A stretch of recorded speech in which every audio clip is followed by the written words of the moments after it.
The night skies of Thrynos bled fire, cities crumbled under the warlord's dark army, and smoke blotted out the stars.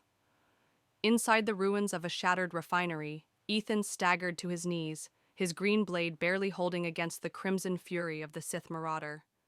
His arm shook, blood running from a cut above his eye. Neckerb, shouting, "Ethan, hold on!" Neckerb's own saber clashed with another Sith, sparks spraying the air. But Ethan knew they were both being overwhelmed. He was too slow, too weak. He whispered through cracked lips, "Ethan, Master, if you can hear me, I need you." A cold shiver swept the chamber. Ethan remembered the night weeks ago when he had tried, and failed, to summon Silver. He had nearly brought Bryson's essence instead. That fear haunted him now. The marauder pinned Ethan, crimson blade pressing closer. Sith Warlord, the Jedi line dies tonight. Then, light. A golden shimmer spread across the ruins. Time itself seemed to still as Silver's ghost stepped from the haze, his robe trailing like smoke, his eyes calm and sorrowful. Silver. Number. My line endures. With a single gesture, the warlord staggered back, his blade sparking against invisible chains of force energy. Neckerb froze, wide-eyed. Neckerb. Ethan, you did it. Ethan, tears in his eyes. Master! Ethan rose, his blade igniting again, strength flooding his body as Silver's ghost guided his hand. Neserb flanked him, and together they pressed forward.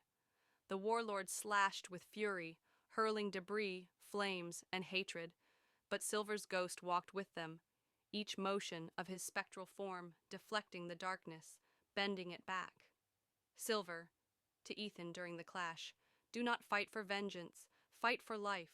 Their blades struck in unison, Ethan and Neckerb piercing through the warlord's guard. The Sith fell, collapsing in fire and smoke.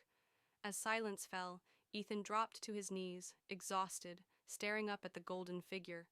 For the first time, Silver's ghost looked almost whole. Not flickering, not broken. Ethan, you're back. You're really back. He reached out, hand trembling, almost touching Silver's. But Silver only shook his head, sorrow in his eyes. Silver, not yet, my Padawan. The Force holds me still. His form began to flicker, the glow faltering. Ethan tried to hold him. Ethan, desperate. No! Don't leave again! Silver's ghost smiled, his voice soft but firm. Silver, when the galaxy needs me most, I will return. Until then, trust in yourself. And with that he was gone, leaving only golden embers drifting in the smoke. Ethan fell forward, clutching the dirt, torn between grief and hope. Neserb helped him up, silent for once, both of them staring at the empty air where Silver had stood. For the briefest heartbeat, Ethan swore he still felt his master's hand on his shoulder. The desert night was still on Thrynos. The war finally paused after the fall of the Sith warlord. Ethan sat alone on a dune, the sand cold beneath his palms. Neckerb slept near the wreckage of a shuttle, exhausted, but Ethan could not. He felt the force ripple strangely. A shadow moved across the stars.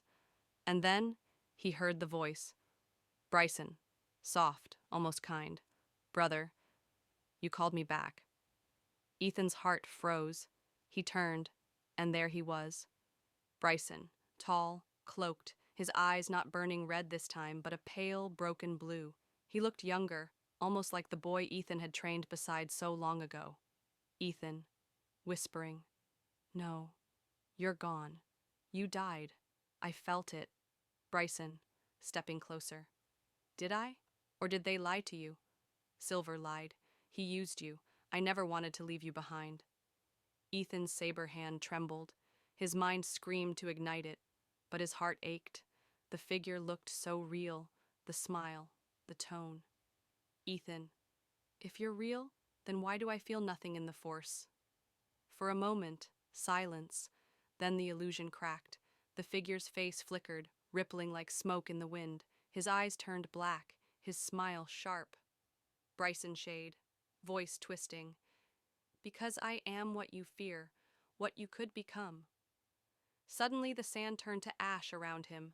The sky darkened, thunder roared. The false Bryson lunged, blade igniting crimson. Ethan lit his green saber instantly, clashing with the phantom's strike.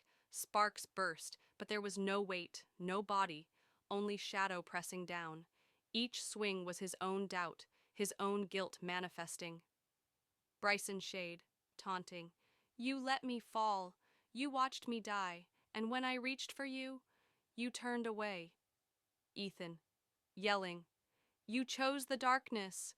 The phantom's face twisted, becoming monstrous, its voice echoing in a dozen tones at once.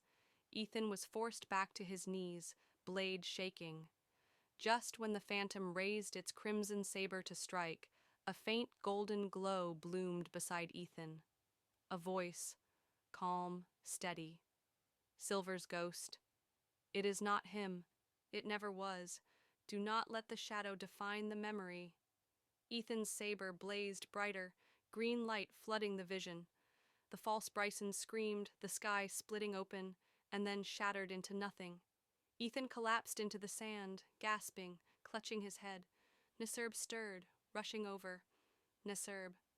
Ethan! What happened? Ethan stared at the horizon, his hands still shaking. Ethan, quietly. I saw him. Bryson.